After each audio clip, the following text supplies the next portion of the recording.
Okay, good afternoon and welcome. I'm delighted to see you all here. I'm delighted that this talk is taking place. I'm very grateful to everyone who has enabled that to happen. My name is Daniel Kinderman. I teach political science and international relations and direct the European Studies program here at UD. Europe is an interesting and important part of the world, and European Studies has exciting classes and programming. These are some of the many reasons why I recommend students to pursue a minor or major in European Studies. For all the students in the audience, if you're not already European Studies students. Mm-hmm. Which brings us to today and today's speaker and talk. In the current era of populist nationalism, Brexit and Trump, in this time of existential crisis of liberal democracy, Brussels is often associated with unelected bureaucrats, with an elite that lives in a bubble and is out of touch with reality. Sound familiar? This is how people such as Mr. Brexit, Nigel Farage, and populist strongman and Hungarian Prime Minister Viktor Orban talk about Brussels. Whatever the merits of their critiques, and I don't mean to suggest that their critiques are entirely without merit, this portrayal of Brussels completely misses the message of this bold and important book. I will get it. I have it with me here. Here it is. So, the European Union rules the world. Yes, you heard me correctly. The European Union rules the world. It regulates global markets and raises regulatory standards in several important areas. Regulating the digital economy, we're all in the digital ecosystem, consumer health and safety, the environment, market competition. Even in this age of populist nationalism, the Brussels effect matters. Professor Bradford's book suggests that global economic competition and capital mobility do not have to lead to a race to the bottom in social and environmental standards. In short, Brussels, which is about 6,000 kilometers or 3,700 miles from us, may matter more to us today in these perilous times than ever before. I don't know if that's right, but I look forward to finding out.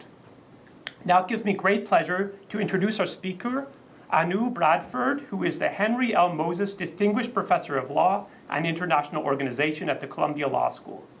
She also directs the European Legal Studies Center at Columbia. Her research and teaching focus on European Union law, international trade law, and comparative and international antitrust law. Bradford holds a law degree from the University of Helsinki, and she earned her Master of Laws and Doctor of Juridical Science degrees from the Harvard Law School. She taught at the University of Chicago before moving to Columbia. She will talk for about 45 minutes, and then we'll have time for Q&A. Before I hand things over to Professor Bradford, my colleague, Amy Foley from the Institute for Global Studies, will make a few remarks. Good evening. I'm going to be short and to the point. The Institute for Global Studies is always thrilled to partner with the Center for Global and Area Studies on programs across campus for our students and university community. And this fall, Daniel asked if we could partner together on a Fulbright lecture. We are always on the lookout for members of our community who have earned Fulbright awards, visitors to our campus who have won this prestigious award, so that we can educate other UD members on the merits of being a Fulbrighter, how to go about, and to come see us so that we can support you in those efforts. I have handouts. We have an information session coming next week and workshops later this spring as a part of the Fulbright Lecture Series. And you yourself did a Fulbright in the U.S. as a scholar, correct? I wanted to present to you a special pin. Wonderful. This is a UD Fulbright community pin. Wonderful. It has a little bit of bling on it. Yes. I'd love for you to wear it proudly.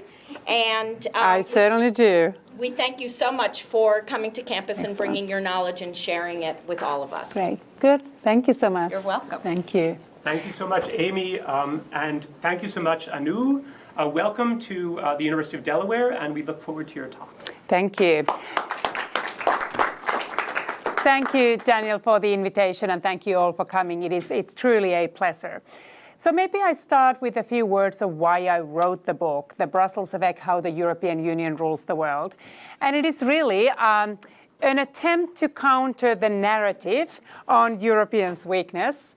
And this is something that whether you listen to the press or general conversations or just the perception of the European Union today, where there seems to be this very entrenched idea that Europe's best days are over, that Europe has very little say on the state of the world and very little ability to influence where the world is going. Instead, we talk about the rise of China. If we think about technology war, it is between the United States and China, and Europe is very absent from those conversations. And it certainly hasn't helped that to the extent Europe is in the news, it is really about one crisis or another. So whether we talked about the euro crisis or then followed by the migration crisis, the rise of populism, the assertive Russia, or then Brexit, something that then finally took place in the end of January. So it seems to be that at best, Europe is trying to survive in responding to this crisis. But while all this crisis narrative was dominating the news, in my own research, I came across constant examples of very strong Europe and manifestations of Europeans' strong ability to influence the global marketplace. And this was my decision then to write that narrative that I think is much more complete and much more accurate. It is not to say that the crises are not significant, because they are. I think there are true challenges for Europe to tackle. But that doesn't take away the power that Europe has and the strength that Europe has. And that will be the focus of our conversation today. So what are then some examples of the strength of Europe that I discuss in the book? So it is the power that Europe exercises through law. Hence the wording, how Europe rules the world. It sets the rules and regulations that really affect all of us every day. So the European law impacts basically the food we eat and the air we breathe and the products we produce and consume. So it is something that does not go unnoticed, but it is not the kind of hard power when we think about military power. It's not the power through economic sanctions. It is not the power the way we traditionally has defined necessarily influence. But it's very penetrating, and it really shapes the decisions of some of the most powerful corporations around the world. So let's think about some examples of that. So if you take, for instance, Facebook, you take Microsoft, Apple, or Google, and think about the data protection practices, the data privacy policies these companies have. They follow European data protection policies, not just in Europe, but here and around the world.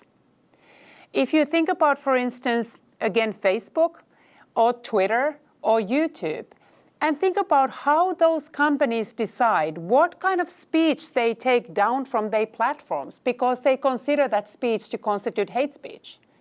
They don't follow the First Amendment of the United States Constitution. They follow European definition of hate speech, which is much more stringent in terms of what kind of speech is allowed in Europe.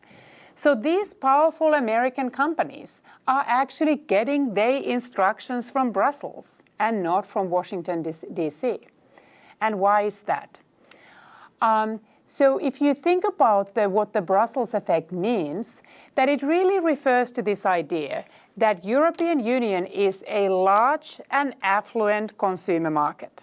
And there are very few companies, including the companies that I just mentioned, that can afford to forego engaging with the European market. And these companies, in order to trade in Europe, do need to obey the European rules as the price for engaging in business there. That's not something that is necessarily surprising. What is interesting is what follows. Not only do these companies decide to follow the European rules with respect to their provision of goods and services to European consumers, often these companies decide to extend the European rules across their global production and global conduct. So these companies are applying the European rules worldwide in order to avoid the cost of complying with multiple compliance regimes. These companies don't want to set up a second production line, or they don't want to set up a second set of practices in order to serve the remainder of the world with respect to different rules. And because the European rule often is the most stringent, most demanding rule, by complying with the EU standard, these companies can ensure that they can do business in the remainder of the world as well. So all the European Union needs to do is to regulate the single market, the European market. And it is the global companies that then globalize those European rules. So I mentioned a few examples from technology, and involving American companies, but that is not the only set of examples. The European Union law also determines how timber is harvested in Indonesia.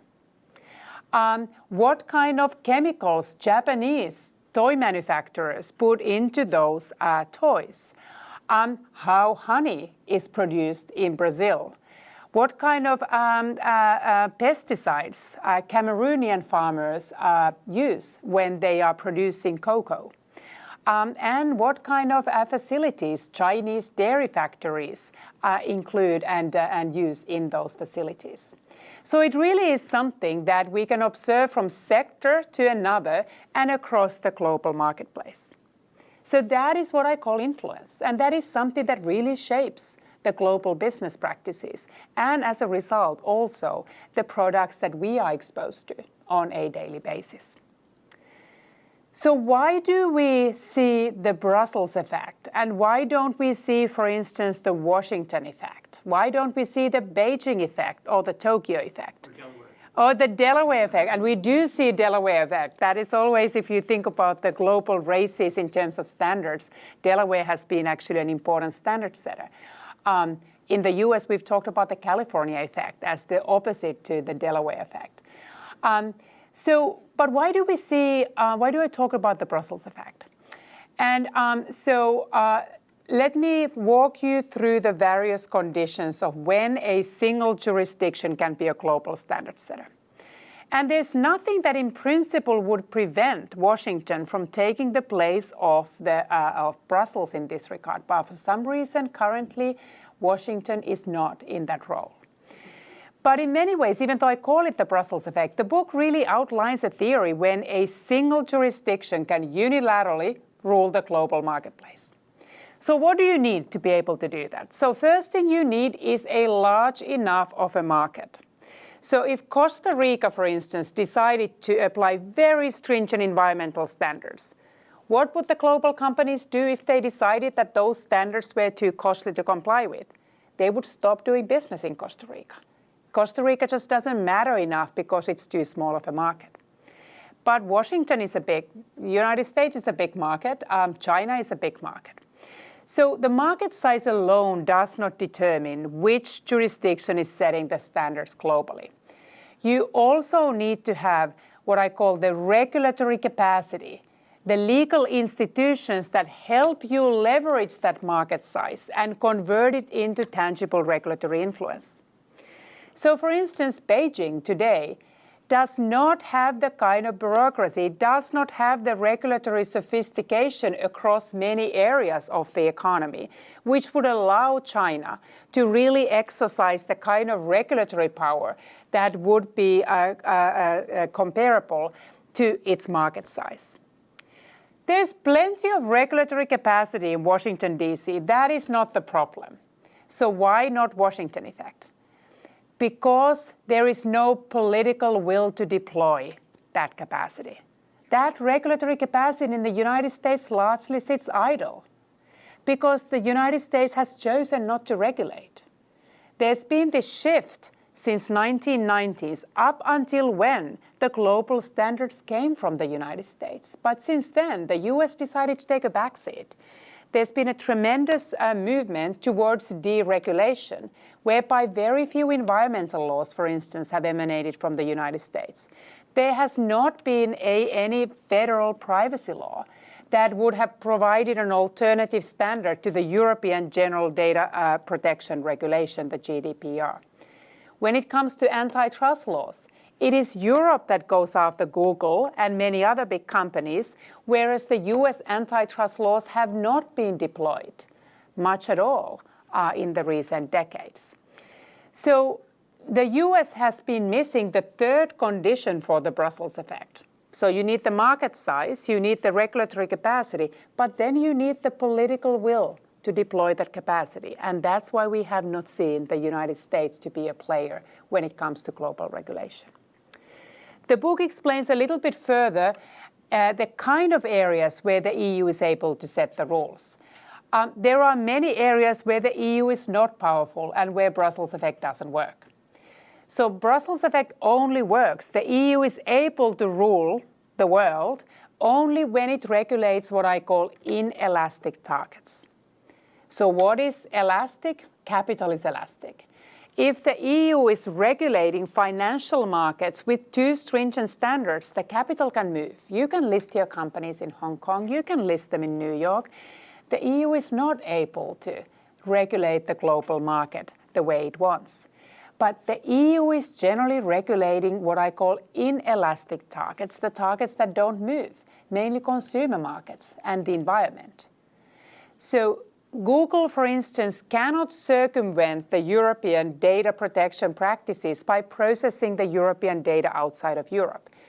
The European rules apply as long as European consumers, the European data subjects, the European residents are being affected. So in that sense, you cannot circumvent when the rules apply to inelastic targets. The final condition of when the Brussels effect happens, and this to me is the most interesting part of the theory, and that is when the Brussels effect only applies when we talk about non-divisible production. So we talk about instances where it's not in the interest of the company to provide different products for different markets, when there are enough scale economies or other benefits of uniform production that lead the companies to use the Brussels rule across their global production. So that is exactly when, for instance, the EU decides to ban a merger between two companies. You cannot have a merger or acquisition to be valid with respect to the United States if Europe has banned that global transaction.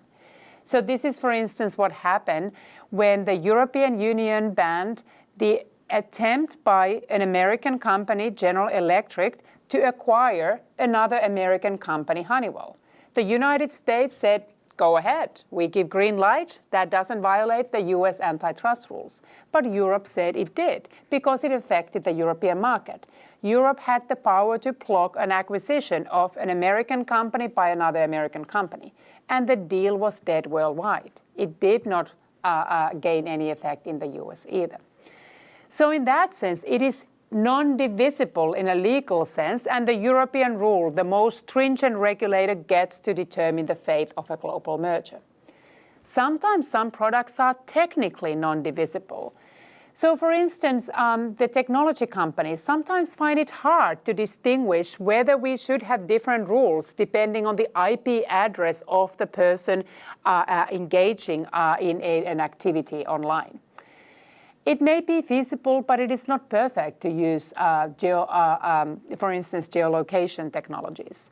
There's also technical difficulty sometimes to, for instance, separate the GMO and non-GMO crops on open fields because there's unintentional cross-pollination that may entail that when a farmer would want to have a field where the farmer doesn't use GMOs, which makes the products, the crop fit for European market, there's still a risk that the neighboring fields where GMOs are being used do find their way and they do get commingled with the non-GMO practices. So those are the instances where I consider, or what I call the technical non-divisibility. Then there's the economic non-divisibility, and that's what we generally think about scale economies. It is just expensive to produce a different variety for different markets. The companies don't want to have multiple production lines. Instead, they want to have a uniform product very often. And this is where they gravitate towards the most stringent standard in order to be able to produce for the rest of the markets. So if you think about chemicals, now you have chemicals, not just the end product chemical, but clothing, the shoes, the plastic bottles, the paints, the cars, the toys. There are chemicals everywhere. And Europe has very stringent lists as to what chemicals are being permitted. And if you want to manufacture toys for the global marketplace, you need to remove those chemicals from those toys if you want to sell them in Europe. But you rarely want to introduce those chemicals into another set of toys that you then produce for the rest of the world. So often, the global companies tend to then remove the chemicals from across their production. The same happens for instance, makeup. So you have an American company, Revlon, that refrains from using chemicals in their cosmetics that are not fit for Europe. But they have removed those chemicals also from the products sold in the United States, even if the United States had not prohibited those chemicals. So that is the logic of why the European regulation gets to penetrate the global marketplace. But at the same time, the Brussels effect is also a roadmap for any jurisdiction that wants to rule the world and that actually unilaterally could set the standards for the world. If the United States developed the political will again and rediscovered its interest in regulation, that the US could set an alternative standard. But thus far we have not seen it. So let me say a few words of whether this is something that the EU consciously wants to do. And there the book claims that the EU is not regulating because it wants to rule the world. The EU actually has been very focused on setting the rules for the European market. Its focus has been to remove the barriers from trade across Europe. The global effect of the regulation has really been an afterthought. It's been a side product, it's been ancillary, and something that has been largely unintentional. Europe only woke up to its ability to rule the world when the trading partners, like the United States, was saying, well, look, your regulations are actually influencing the business practices in the US, and we're not necessarily always happy about it. But then the last 10 years or so, the Europe, when it has understood the power it has become a little bit more conscious of it. And you start seeing references to the EU actually wants to also influence the global standard. It wants to set the gold standard when it comes to regulation of privacy. Because in many areas like environmental law, it helps Europe to be able to shape practices globally. Europe alone cannot solve, for instance, climate change. It needs those standards to be adopted by others. And even if it doesn't get the governments across the board to adopt the European rules, it helps to make a change if global companies start behaving according to European rules. Okay, so those are the main instances that I want to mention about what the logic of the Brussels effect is. The book then has 4 chapters where I go through various case studies and show how this happens. So the book has a chapter on market competition, which really talks about the antitrust regulation. Then there is a chapter on the digital economy, which talks about the general data protection regulation and the regulation of hate speech online. Then there is a chapter on consumer health and safety, which talks about chemical regulation and food safety. And then finally one on environmental regulation that talks about electronic waste and animal welfare, and then also on climate change. But let me now move maybe to the last 2 chapters of the book that ask the question of whether this is a good thing or bad thing. So the book is not written to criticize what the EU does, nor is it written to defend what the EU does. It doesn't take a position on whether the EU regulation is desirable or not. But I think it paves the way for the conversation to ask that question as well. And I think it really depends on whom one asks, whether you want to think about this as something that enhances the welfare of the world or something that should be a cause for concern. It may depend on where you stand in general as to whether regulation is good or bad, or how much you want to trust the markets to determine outcomes or the government. But may also be that the view depends on in one area of regulation you may welcome the Brussels effect and in the others you don't. And then the final question asks whether this will last or whether the Brussels effect will be replaced by, let's say, Beijing effect in the coming decades.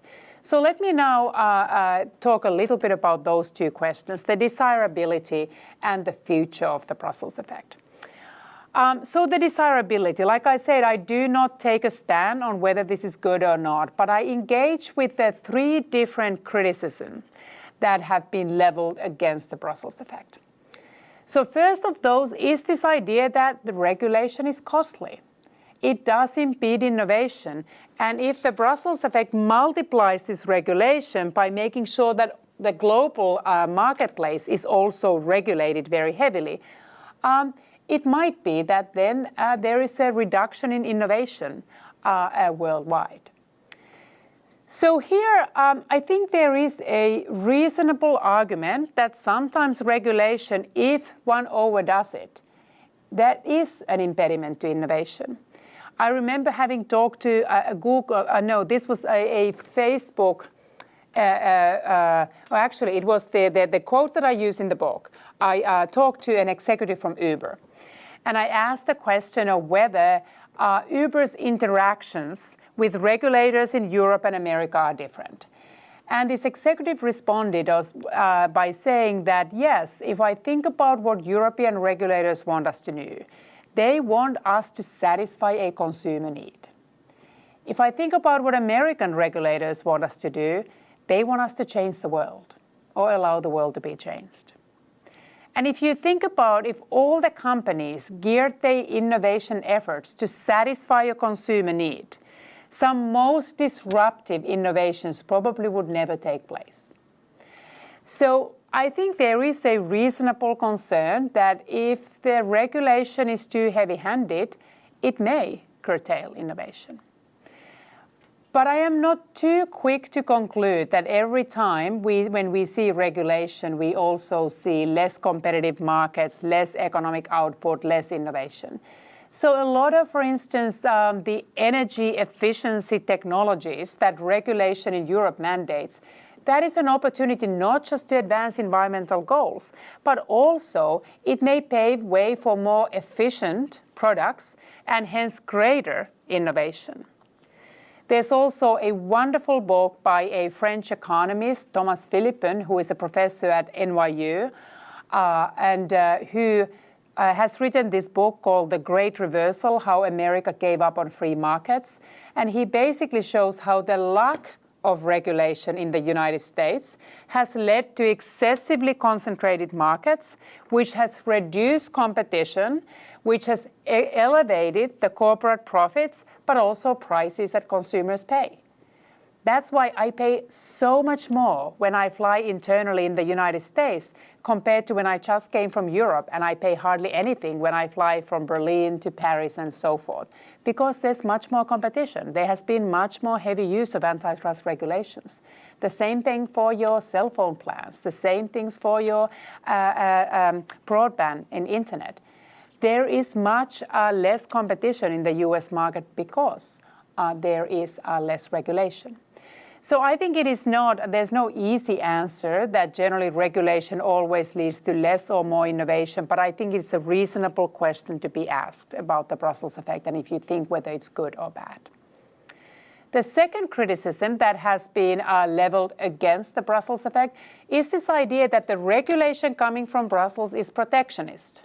It is geared to try to give a leg up to European companies that are otherwise not able to compete with their more dynamic and innovative American counterparts.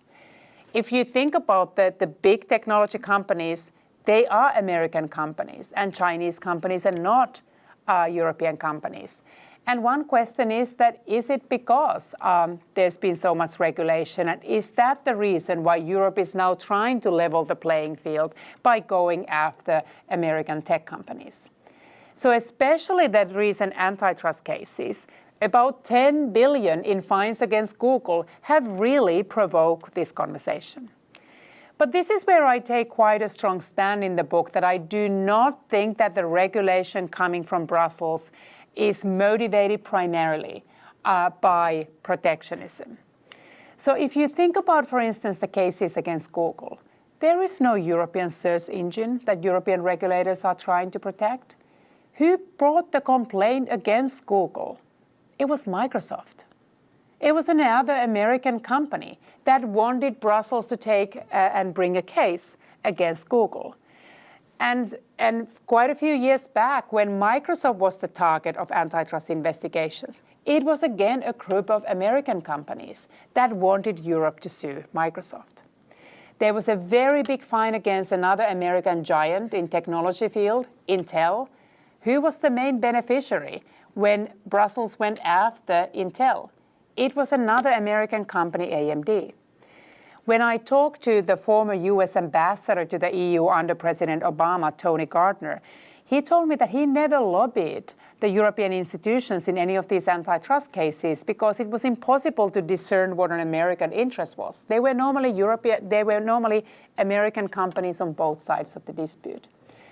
I've also done some empirical study, for instance, studies including we looked at all the merger decisions taken by the European Commission, and we looked at whether there's a greater likelihood of a challenge if you have an American company acquiring a European target. We see no such effort. There is no greater likelihood of Europe challenging a merger if we have an American company merging with an American company or an American company trying to acquire a European target. And what we see that Europe is very tough in general, including when European companies are the targets of the investigation.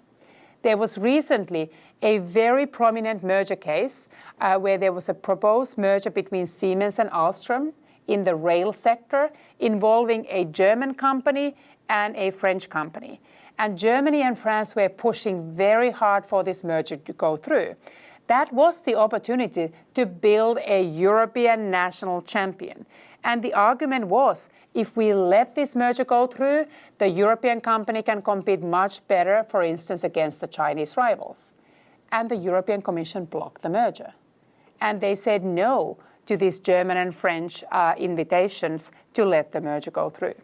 So there are many anecdotal evidences as well on the other side, not just Europe going after Google and the American companies, but generally Europe taking the view that markets do not self-correct, that there is space for antitrust intervention in order to restore competition on the markets.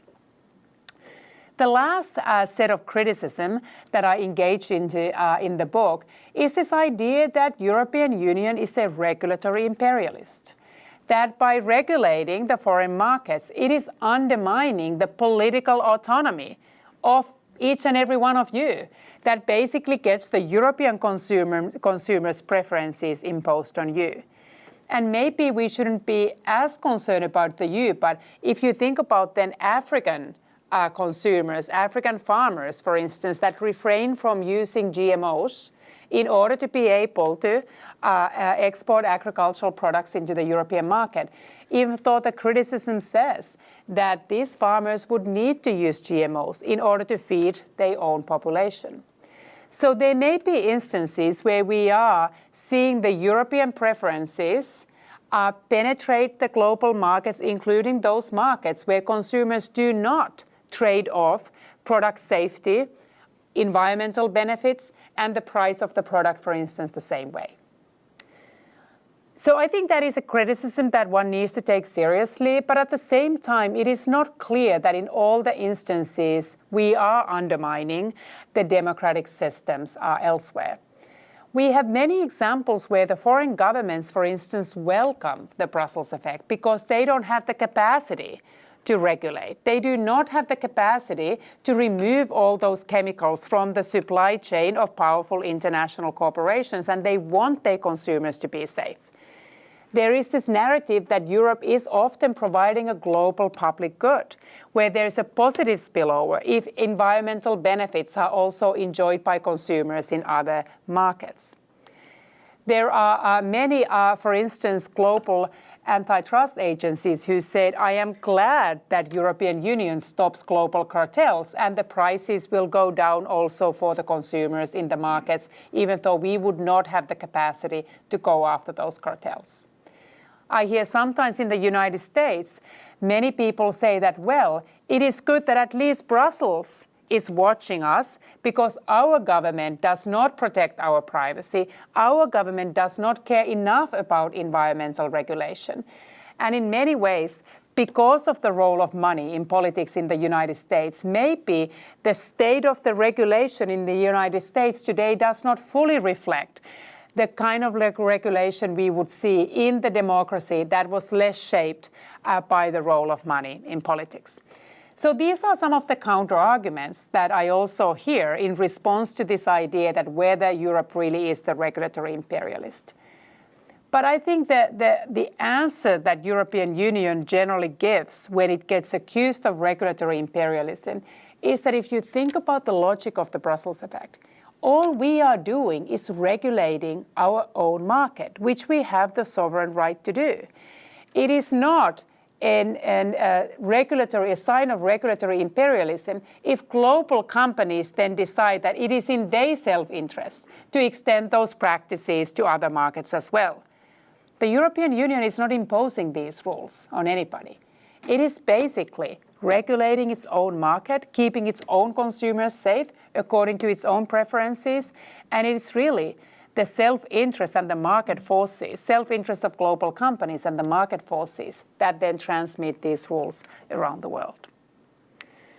So those are some of the thoughts and conversations that I invite with the normative chapter that discusses the desirability of the Brussels effect. But ultimately, I really leave it for the reader to decide whether this is something that is good or bad.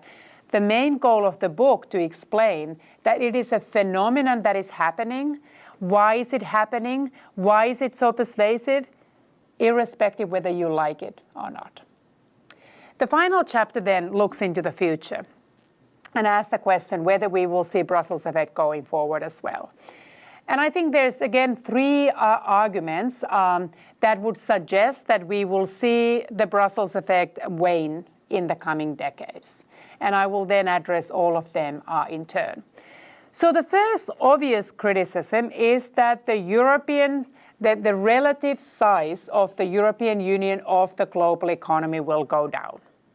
And no matter which statistics you look at, the European GDP as a proportion of the global GDP will be smaller going forward.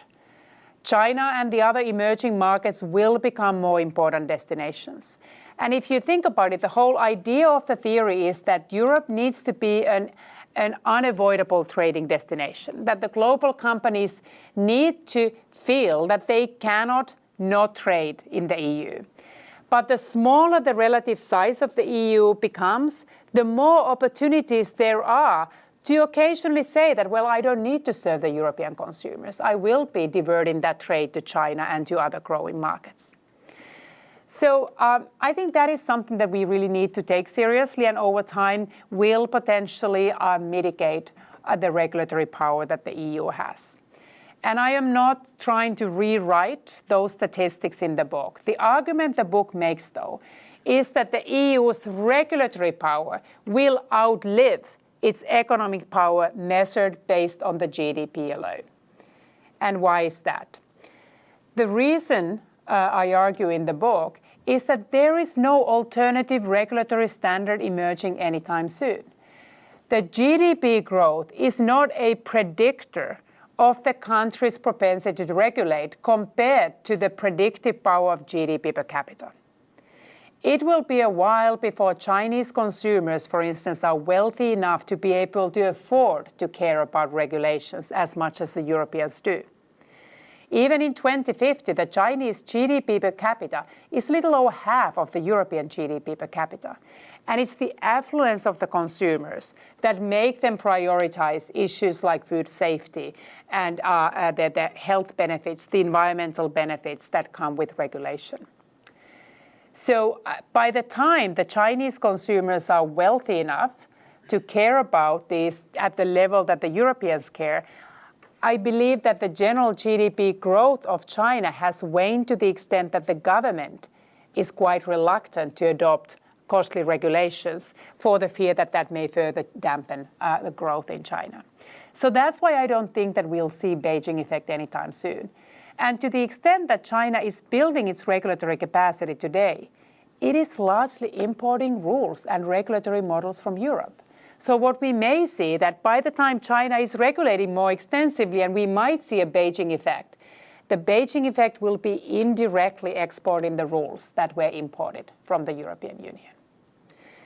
So that's the few thoughts that the book offers on potentially a longer lasting power of the Brussels than the pure focus on the GDP would suggest.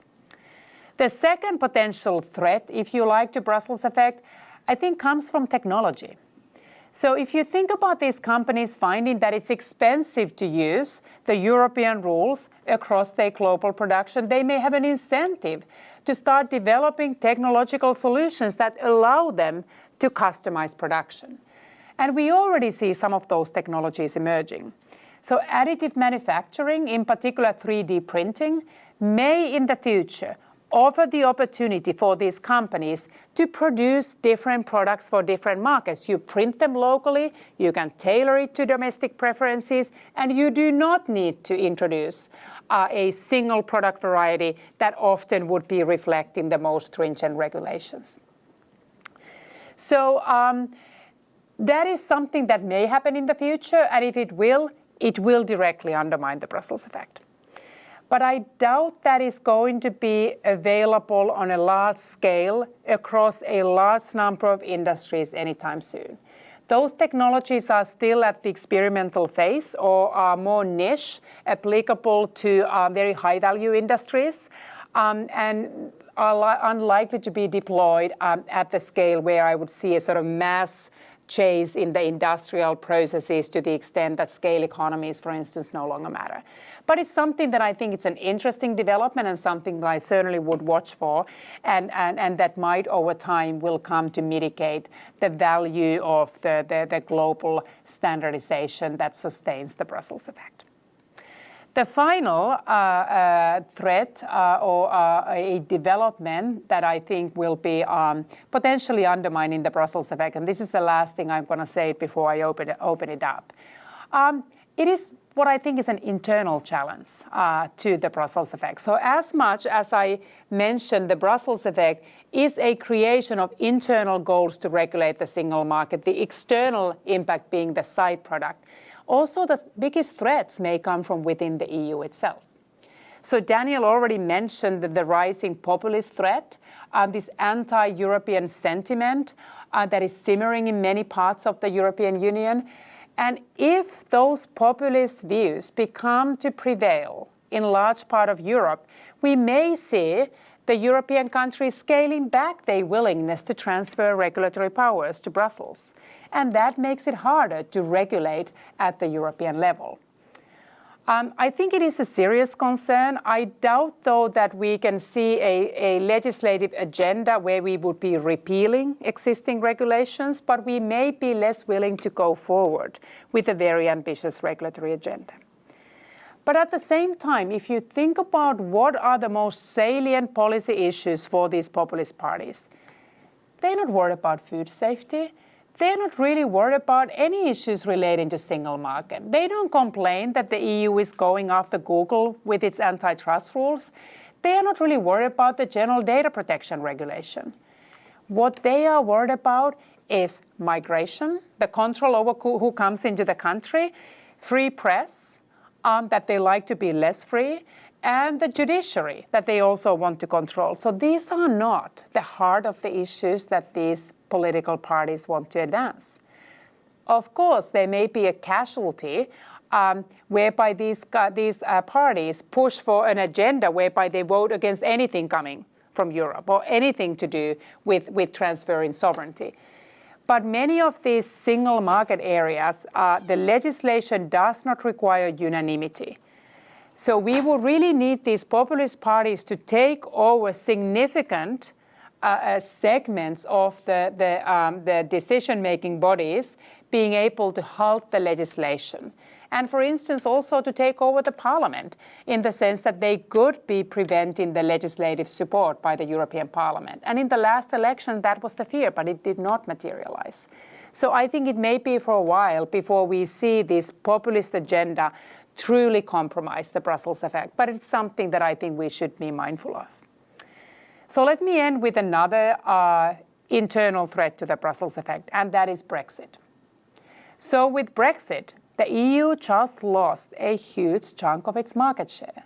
It also lost a lot of regulatory capacity when the UK civil servants, that are, by the way, very skilled and that really contributed to the decision making and the quality of legislation, are now gone. So at first sight, it would seem that the Brexit really undermines the Brussels effect. But the book actually suggests the otherwise, that actually it is the Brussels effect that undermines Brexit. And the reason is that the UK companies will need to continue to trade with the EU going forward. About 45% of the UK's trade is with the European Union. The European Union is the #1 export destination for all key industries in the UK. Aerospace, automobiles, chemicals, food and beverages, pharmaceuticals, telecommunications, financial services. The companies from these industries need to trade in the EU market after Brexit, and in order to trade with the EU market, they need to follow EU regulations. And these companies do not want to set up a second production line. For instance, let's think about the automobile sector. The UK market is 6 times smaller than the EU market. Do these companies care more about being consistent with the EU regulation or the UK regulation? They want to produce for the market that is more important for them. And it would be very costly for them not to apply the EU standard across their entire production. So the Brexit will not free the UK from the EU's regulatory leash. There will no be such thing as regulatory sovereignty waiting on the other side of Brexit. Instead, the EU rules continue to apply to the UK companies, and there is no political choice available for the UK government to decide really otherwise. Or it can decide the otherwise, but the companies will be tailoring their conduct according to the rules coming from Brussels. Something will change though, and it means that the UK will no longer have any say over those regulations that will be affecting the UK companies. The UK's political choice was not regulatory sovereignty. The UK's political choice was to become a rule taker as opposed to rule maker in what I think might be even more regulated Europe. When UK will not be sitting at the table when those regulations are being drafted, this important pro-market regulation voice will be gone. And there's much more space for the Franco-German preferences that are much more welcoming on regulation and much more skeptical of the markets to prevail. So what the UK companies will be finding out after Brexit is that the Brexit really was easier to deliver as a slogan than as a viable policy, and they might be producing their products and offering those services in an all the more regulated Europe with very little voice to exercise over what those regulations actually will look like. So let me end it there, and I welcome any questions and conversation on anything that I've said or any broader topics that I may not have addressed. Professor Bradford, I knew this was a model of clarity, a fascinating, stimulating talk, also very clearly presented, and I think provides us with a lot of food for thought. So before we proceed to Q&A, please give Professor Bradford Thank you. Thanks. Thank you so much. We have plenty of time for Q&A. So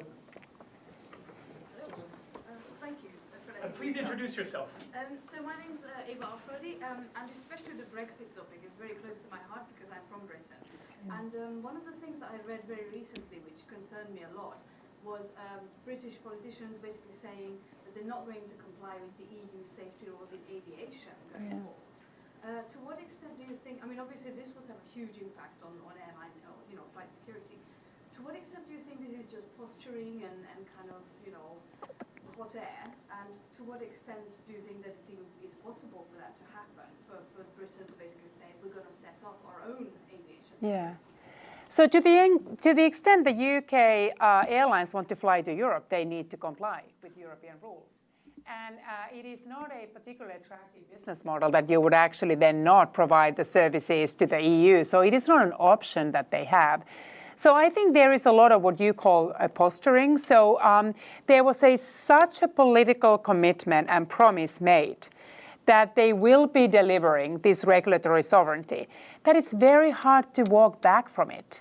It's very hard politically to concede that actually it was a false promise. We are not able to deliver it for you. So there needs to be this continuing insistence that this is what we are going to do, even though I think the UK government to some extent is aware that it is a very difficult promise to deliver.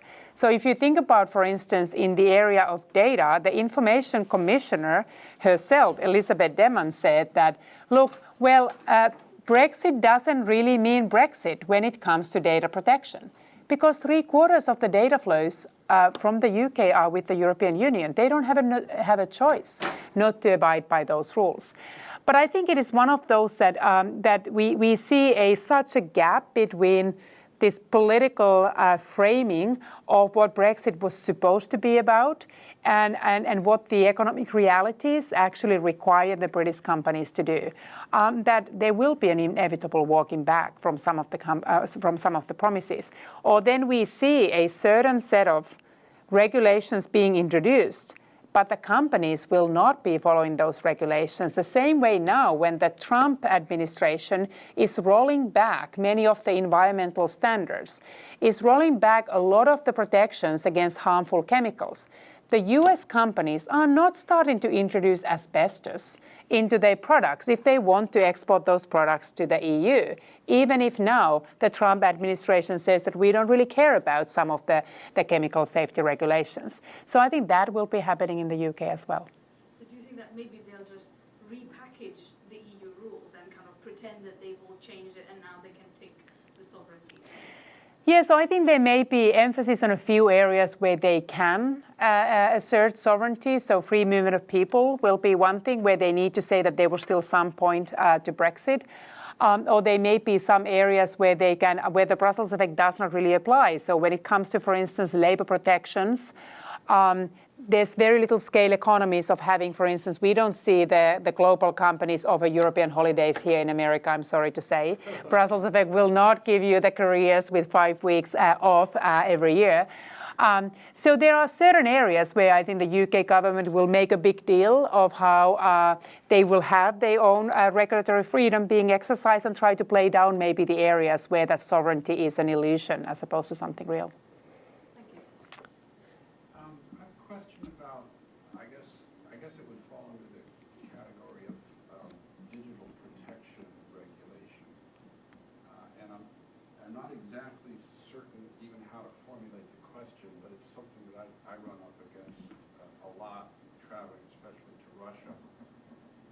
That is these technologies that are arising to mask IP addresses, especially like VPN kind of masking technologies.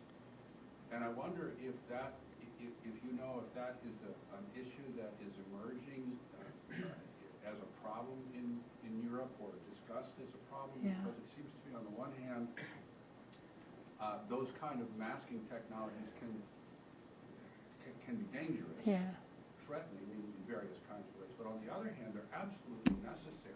If you're in Russia and you want to go open a bank account, you can't do it unless you mask your IP address. And I wonder if you've run across discussions about this, since they're only several years old now. I realize in technology that's an eternity.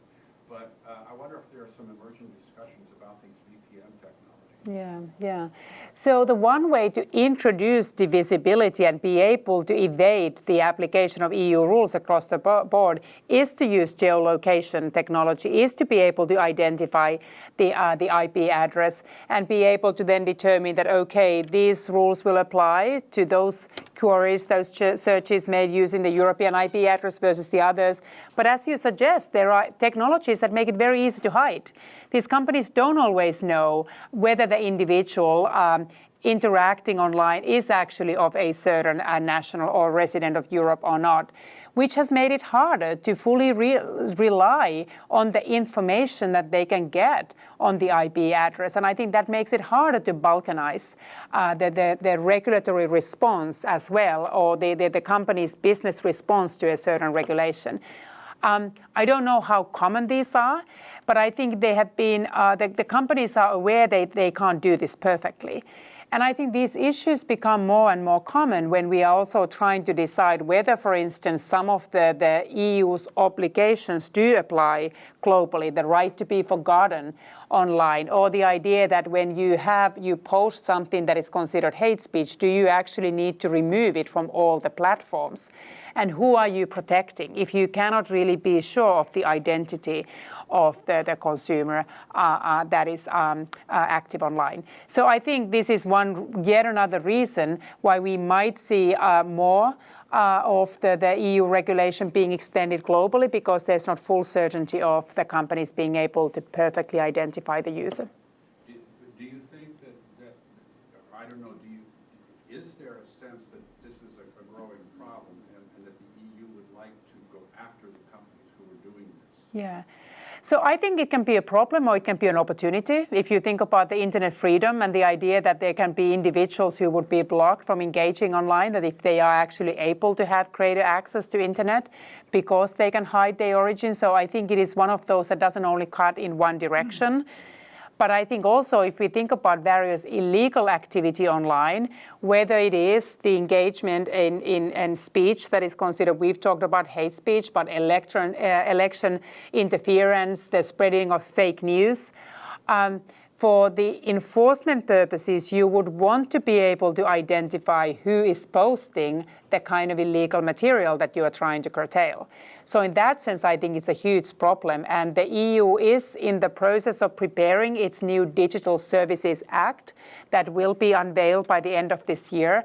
And they are planning on going much further than the current regulations, for instance, on hate speech, in trying to curtail the harmful speech and basically place greater restrictions and obligations on those online platforms in control and remove the speech that is undesirable. Yes, please. Thank you for the wonderful talk. Can I ask a question about, I guess, internal EU regulation and the coordination of economic regulation with maybe sort of the political standards of the EU? And I've often wondered why, on the one hand, with someone like Orban, who completely flouts regulations about constitutions and all kinds of political freedoms that the EU sets as a standard, and yet at the same time, the EU allows German automakers to set up factories there, assembly plants, and to go ahead and sort of outsource labor at cheaper wages and to make good cars and maximize profits and there seems to be no coordination with what's going on in Poland and in Slovakia, Hungary, and elsewhere. Politically, and yet at the same time they're allowed to outsource these industrial enterprises to Eastern Europe. Yeah. Why the lack of coordination? Yeah, so I think I share your frustration with the inability of the EU institutions to curtail the rule of law backsliding in countries like Hungary and in Poland. There have been imperfect set of remedies because the way the EU treaties are currently drafted, you have very little opportunity through coordination to curtail those practices if you have two member states that are involved. So Poland would always block any efforts to try to halt the practices instituted by Orban in Hungary, and then Hungary will extend the same to Poland and shielding Poland from liability. So the treaties and the institutions were not designed to confront the challenges when it comes now to rule of law backsliding. The question is, why do we still allow, for instance, the economic engagement and outsourcing and various activities there? And I think there the reason is likely that there's a big commitment to create the single market, to make sure that there is economic activity across the borders, whether it's free movement of people, whether it's free movement of capital, whether it is the investments made across the borders, in addition to just trading made across the borders. And there's been a commitment to even also the economic opportunities across the common market, including in Hungary, and give those opportunities for people in Hungary to also benefit from the fruits of the single market. And there hasn't been an effort to try to combine the kind of economic regulatory goals and opportunities to the efforts that have been quite unsuccessful to address the political problems that emanate from Hungary right now. Has there been any suggestion of focusing on companies and corporations rather than countries and parliaments and state governments? Is to tell, is to somehow punish BMW for not exerting its economic strength in some ways influencing Hungarian politics? I mean, yes, there's a single market, but I mean, free markets are a historical unicorn. They don't exist. And when we think about political freedoms and economic freedoms and mix it up, we can get very critical. So what you are suggesting there is that we would apply economic sanctions and prevent the corporations from engaging. And that step hasn't been taken, and I think it is quite difficult because, again, when it comes to the economic sanctions, the decision-making can be halted, and it's very difficult to have the kind of unanimity and the consensus in being able to impose economic sanctions and actually curtail then the freedom of companies and their decision on engaging in those markets. So I am afraid that the book, for instance, has very little to tell you on how we could use the various market-based instruments to really curtail the political problems that are emanating from places like Hungary. What I do mention is that if we think that the book also invites you to think about different manifestations of power. And one power that has often been associated with the EU was the kind of power that was soft power and the power of values, that the EU was providing to the world a model for rule of law, and the kind of more benevolent view compared to the kind of American hard power, that the EU was able to be a champion of democracy and the values that many people around the world aspire towards. And I think that the normative power as such has taken a hit with what is happening in Poland and Hungary, which means that I think, for instance, the Brussels effect has been quite insulated from that kind of power.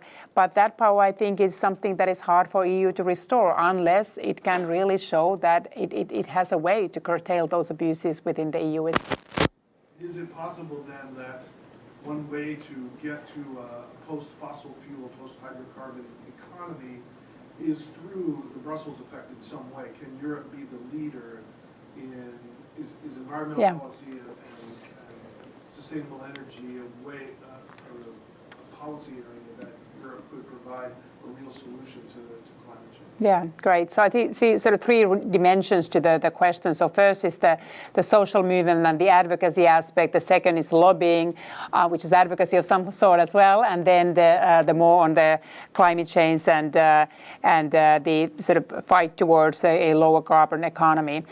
So the answer is yes, I think, to all of them. So if you think about the extent to which the EU legislation has also been used as a model for many civil society organizations, NGOs around the world have seized the European model and used it in the advocacy in their home countries. So we see many American NGOs, for instance, use the EU the law quite successfully in trying to institute change domestically.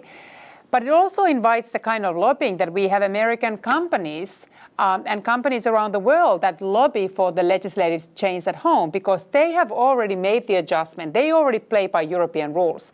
So now they have the incentive to level the playing field also domestically in order then to make sure that they are not at disadvantage compared to the domestically oriented companies that would not need to abide by the EU rules because they don't export to the EU. So we saw also very recently Mark Zuckerberg to call for the EU-style privacy regulation to be adopted in the United States. We often see, again, very passive power by the EU if you can outsource the lobbying to foreign companies that then become the advocates together with the civil society of the legislative changes at home. So this leads to something that what I call the de jure Brussels effect, not just the de facto, but we don't just see the companies adjust their behavior worldwide, but these companies lobby their governments, which then also start following the EU rules. But I think that lobbying is also complemented by what the civil society does. So lobbying, yes, the companies increasingly know that if you lobby Brussels, you can influence what is happening in the world. And that's why we see a massive increase in the presence and expenditure of the global companies, including big US companies in Brussels. They are increasingly trying to influence policymaking there. What is interesting, though, is that still compared to Washington, money plays a much smaller role in politics. And the companies are not as effective as they are in the US to change the course of the policy outcomes. So US companies, for instance, were vehement in their opposition of this very strict chemical regulation, REACH, coming from the EU. The same thing, the companies opposed at first very strongly the General Data Protection Regulation. US government opposed it, but also the companies. But these policies came out of the legislative process relatively unscratched. And the research actually shows that the civil society is also very effective in lobbying for the legislation. So the outcome is much more balanced in favor of both business and then the civil society interests.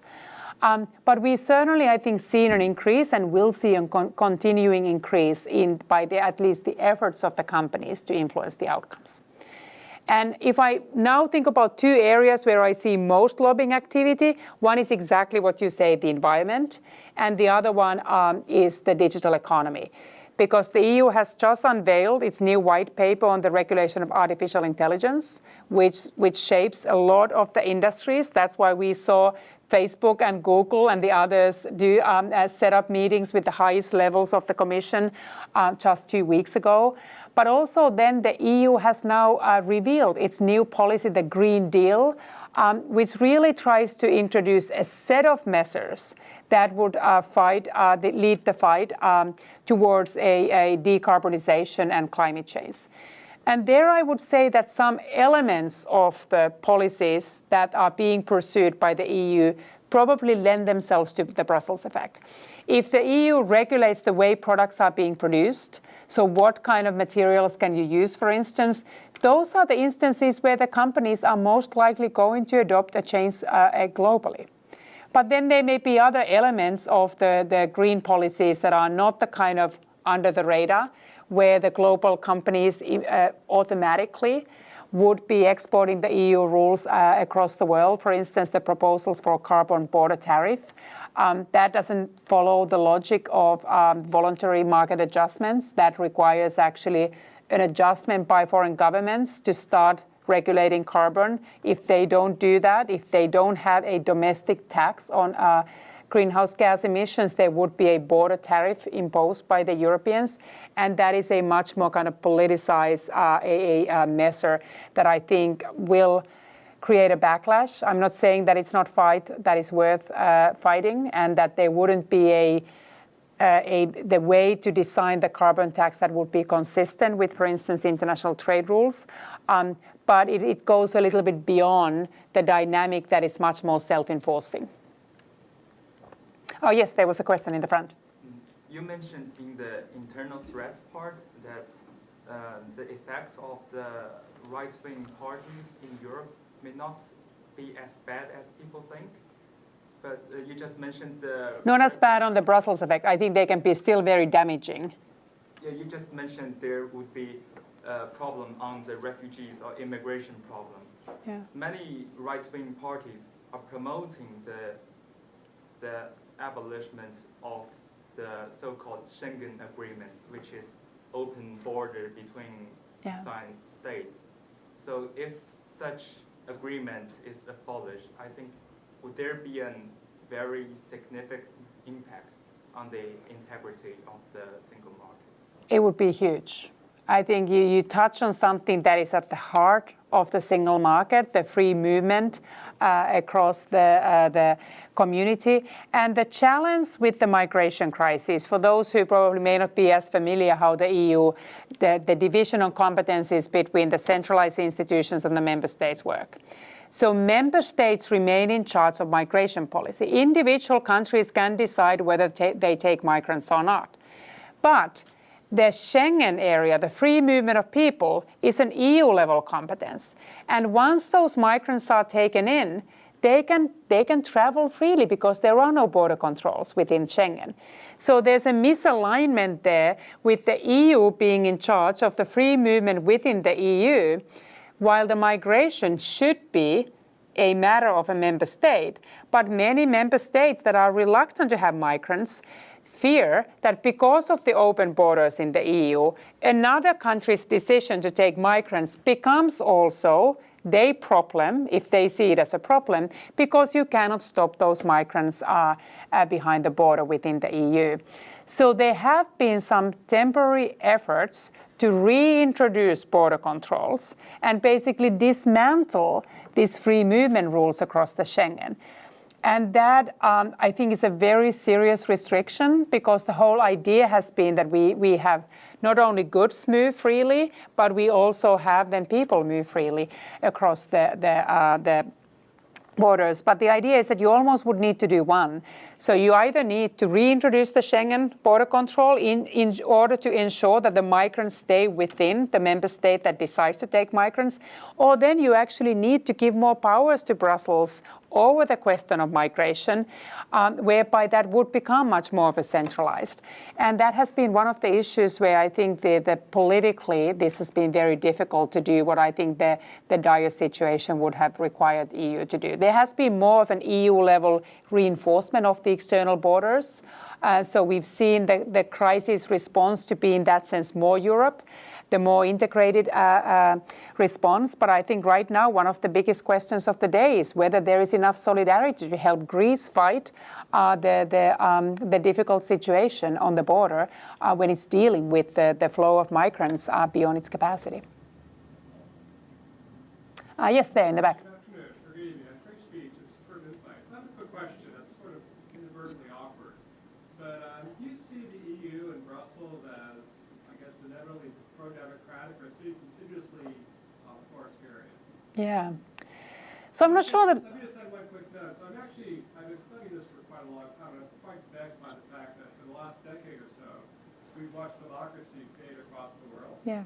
Whether it be the Freedom House calculation, index economic freedom by economists, but for the last 10 years, systematically across the world, we've seen freedoms fade. Yeah. And so consequently, at the same time, we've had the European movement and the Brussels effect kind of take a larger stand on the stage. And I would expect that to lead to more pro-democracy or perhaps more freedom endorsement. But if I had seen that, I would have seen, I think, the Freedom House report or EIU show increasing democracy across the world. Yeah. So that riddle flummoxes me, quite honestly. Yeah. So I think the Brussels effect has not been a tool to export democracy. It's basically to export market regulation, and exporting democracy is very hard. I think this country has made serious efforts at it, and quite unsuccessfully. It is not very easy to try to topple undemocratic leaders, to institute regime change. It is something that is very hard to do with fighter jets. It is something that is very hard to do by preaching. Like I mentioned earlier in my engagement there, that the EU's way of trying to provide the model for democracy, that model is no longer intact because the democracy is quite imperfect within many of the EU countries themselves. But I think there's still a criticism that has been very pervasive for a long time, that even EU regulation and EU institutions are imperfect. They are not democratic. Because often the regulations emanating from Brussels are quite far from the sort of the national the democratic structures that people are more comfortable with. And I don't think that I make a defense in the book, at least intentionally trying to say that the regulation would be free of those concerns. In fact, the conversation about the criticism of the Brussels effect, I extend that to the question of when the preferences from Brussels not only extend to European citizens in many parts of Europe who feel alienated from the decision making, but when they start shaping economic life in America and in Latin America, in Asia, you do not have anything to say over the regulations coming from Brussels that do influence the products that you are consuming and the services that you see provided online. So in many ways, I think the question of democracy is probably even more urgent if you think the global ramifications of that. And so in that sense, I don't think the book engages with, because it doesn't defend it or doesn't really criticize it, but I think it does also recognize that all these other recipient jurisdictions are not necessarily perfect democracies. The conversation about how the state of the regulation today in the US may not reflect the kind of the status quo in a democracy where money wasn't as influential driver of politics. So it does engage with the question of democracy. I recognize the importance of the question that you are posing, but I think the book itself doesn't offer as direct discussion on democracy compared to many other books and contributions and debates that are squarely and directly trying to engage with this very pertinent issue. Yes, Daniel. I think your work is very compelling and important, so I have no quibbles with anything that you said, but I'm a political scientist, so I'm wondering, the Brussels effect seems quite like a bit of a black box. Yes. It's yeah. not that political, it's not that politicized, and Yeah. I'm wondering whether, if you look at the cases that you've analyzed in your book or elsewhere, you can differentiate between different kinds of a Brussels effect. For example, one that is a kind of Brussels effect that's more beneficial, for example, to labor. Yeah. In those sort of labor capital Yeah. conflict, or capital, or other sort of variations, political, either based on the sort of political ideology that's informing them, or their final outcome, they benefit Yeah. most. Can you or is it not very useful to really try to differentiate within the Brussels effect? Yeah, so I don't think, I certainly think it would be useful. The whole idea is that the Brussels effect is really not politicized, which is, I think, partially why it is so effective, that it has really happened under the radar, as opposed to then the kind of political harmonization where we are really putting it on the agendas of the government. So when the EU, and I have one chapter where I compare this sort of depoliticized way of exerting influence to more political tools. So for instance, trade agreements where the EU is trying to negotiate a set of regulations that it's exporting through these trade agreements. And I think in many ways, it has been successful because it is not as elevated. There's not a backlash because it is really more of a technocratic, a governance mechanism. And if you think about, for instance, EU regulations, it does not get as undermined by the crisis narrative because the crisis focuses on issues that are being politicized. So the next morning after the Brexit vote, there was a commission meeting on pesticides, and the meeting on pesticides went forward, and the vote took place, and the machinery kind of hums along. So it is somewhat disassociated from that, but that doesn't mean that the regulation would not have political impact and would not empower certain, or would not have sort of politically consequential impact, because there are winners and losers. And there are certain groups of people and companies that do benefit from it more than others. I don't think there's a kind of systematic impact that and I would need to think about it more, whether sort of labor or certain capital benefits from that. There is the benefit, obviously, on European companies as such, because it levels the playing field for themselves. And for them, there's the possibility that the EU can accomplish its environmental goals without hampering the competitiveness of the European industry, because the others need to play by the same rules as well. And the Brussels effect ensures that that doesn't only happen when we level the playing field when foreign companies compete in the EU. The EU can also change the winners and losers and the political balance on the export markets by protecting the European companies' competitiveness there as well. So yes, I think the implications are of political significance, but I have not systematically looked at, because I think it's somewhat different in different sectors, that whether there is a more of a political takeaway that we think about certain groups that are systematically and always being empowered, whereas others that always are at disadvantage. Yeah. Yes, please. Hello, hi, I'm Christina. I love your talk. Thank you so much for coming. As a 20-year-old about to enter the world and to see how basically society plays out, what does the Brussels effect really mean to me? Like, how does it impact me professionally? I'm speaking on behalf of basically every 20-year-old in here. Yeah.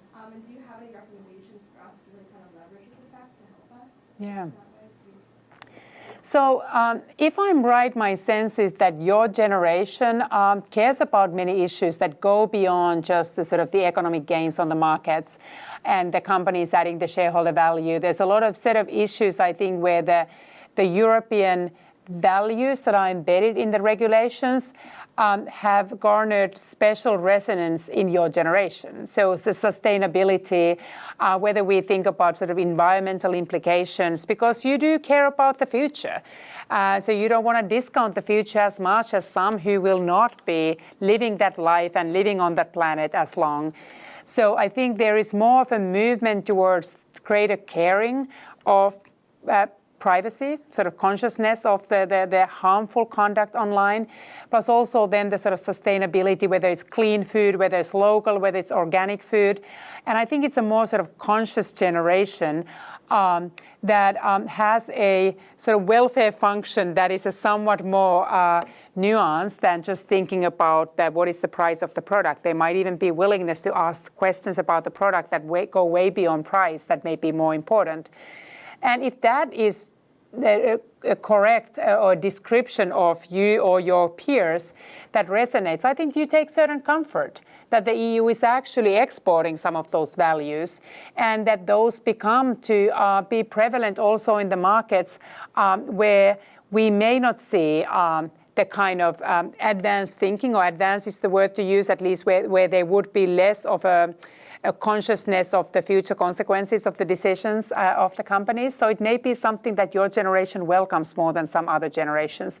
But in the end, I think your generation too, there's not sort of one set of values. There are still others who also think that, well, I do not have the luxury of paying more of the products. I have my debts when I'm studying, and I think price still matters for me as well. And you may be concerned that the EU regulations lead to somewhat costlier products that will also then be economically consequential for you. So I think it's more hopefully a helpful framework for you to understand how the regulatory choices are not confined within the borders.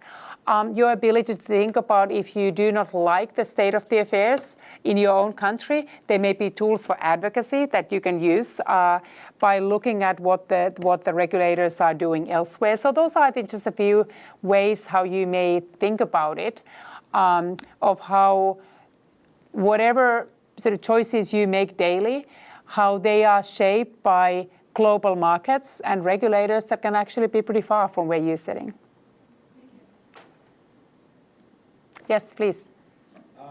I kind of agree that Europe wields a significant level of influence with regulation, but I just don't know how much they wield. I mean, you mentioned like tech companies such as Apple, Facebook, Google. Yeah. I can't speak to like the food industry and chemicals because I don't know much about that. But with regards to Apple, it's always seemed to me that they don't really care and that they're willing to go over regulation. For example, one of the things that was, I think, recently pushed through in Europe was they voted to have a standard charging cable for all smartphones. And I just really can't see I can't see Apple complying with that unless it's, I guess, see the three different cables you have USB 2.0, you have the USB-C, which Apple already uses on all of their other devices for the iPhone. And then you have Apple's Lightning charger. I mean,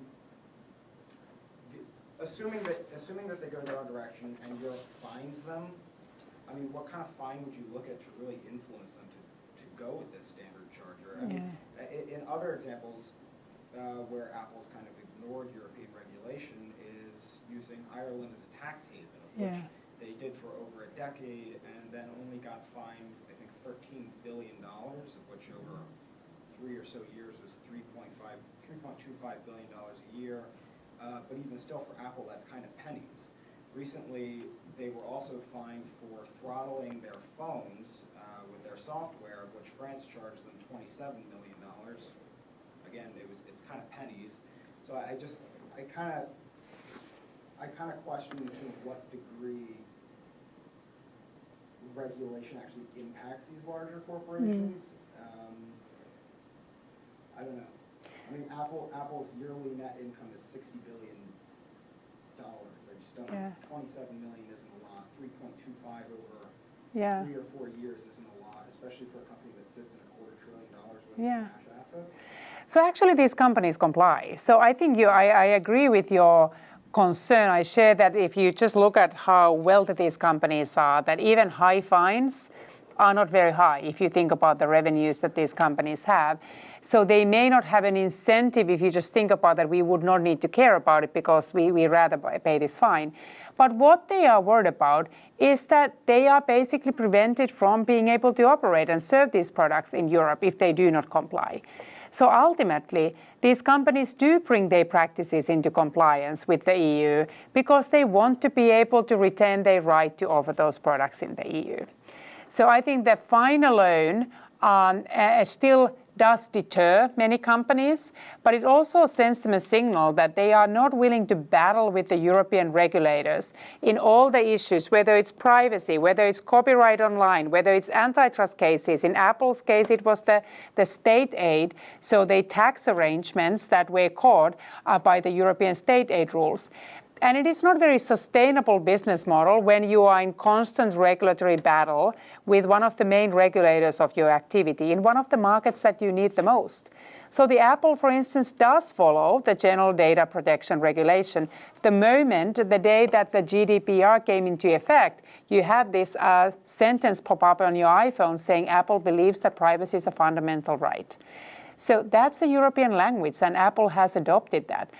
It's been much more costly to adopt for companies whose business relies on data and advertising the way Facebook's and Google's does. Yet these companies have also brought their practices in line. So I think that the mere sort of look at the amount of fine and its comparison to the revenues does not fully, I think, capture how these companies ultimately, they may fight it, they contest it, they appeal it, but if they get a final decision from the court whereby they are forced to bring their practices into compliance, the alternative is to basically abandon Europe and withdraw from that market. But that is even costlier for them. Well, I mean, in the case of, like, for example, the charging cable, as I was mentioning, I wouldn't expect the Europeans to say, okay, Apple, we're going to block you from entry into our market over a charging cable. I mean, I just feel like that would be kind of unrealistic, especially, and Europe's power with Apple also seems to be waning to me, considering that they recently are about to now, for the first time, enter the Indian market, which is a huge market for Apple, thanks to Trump, which basically, well, I don't want to say like Trump specifically, but at least thanks to his administration for going to the Indian government and having them reduce regulations on foreign companies entering the market, whatever. I don't know. I mean, assuming a fine was even $1 billion, which I think would be, I don't know. I think that would be really high for a cable. I don't know. I just don't see the Europeans saying, no, Apple, you can't enter our market for. And I think that Apple's like extremely protectionist over their brand, and I think that was evidently the case with India, because the reason Apple didn't go into India was they refused to use a third party to have their products distributed. I don't know. I just feel like I think the difference with Indian and Chinese markets, for instance, is that these consumers, there's plenty of them. They're very attractive markets, but they don't have the same buying power for expensive products. They cannot pay for their products as much as Europeans pay, right? Right, certainly, and I think that's. And I think in many ways the question then for Apple is that even if I don't like the European regulation, is it really that costly for me that I am willing to forgo the European market? Or is it actually, it may be a regulation I disagree with, it's a regulation that is not in my business interest, but it is still valuable enough to serve the European market that I'm willing to go with it. And then the question is with the Brussels effect is that, is it actually something I'm going to extend worldwide, or can I curtail my practices to the EU market and then follow a different standard elsewhere? So in that sense, often these companies, unless it is a regulatory demand that fundamentally compromises their business model, it is so expensive for them that they decide that it's just not worth engaging with the European market. But they do not yet have enough consumer buying power in these alternative markets that these companies would have reached the decision whereby the value of the market access is less than the cost of changing their products to meet the standards of those markets. And the EU has the ability to say that, for instance, that a lot of the big electronics manufacturers with this electronic waste regulation, which also is about the electronics and cables, whether it is the Korean or Japanese manufacturers, they did all transform their products globally to conform with the electronic waste regulation of the EU. Not that they necessarily liked it, but that change was not as costly compared to what the cost would have been had they decided to abandon the EU market. Any more questions from the audience? I think the talk also is fascinating because it outlines, there's an interesting story, it might be in your book, I didn't have a chance to read it as carefully as I would have liked before your visit here, about regulating in the public interest. Right? It's not only capacity, but there's this story also in political science about quiet politics. If the public isn't paying attention, then it's going to be rent-seeking. It will not be good for the public, right? And I think there's a lot of evidence to support that. Pepper Culpepper at Oxford has made that argument in his very nice book. But I think your book suggests something very different.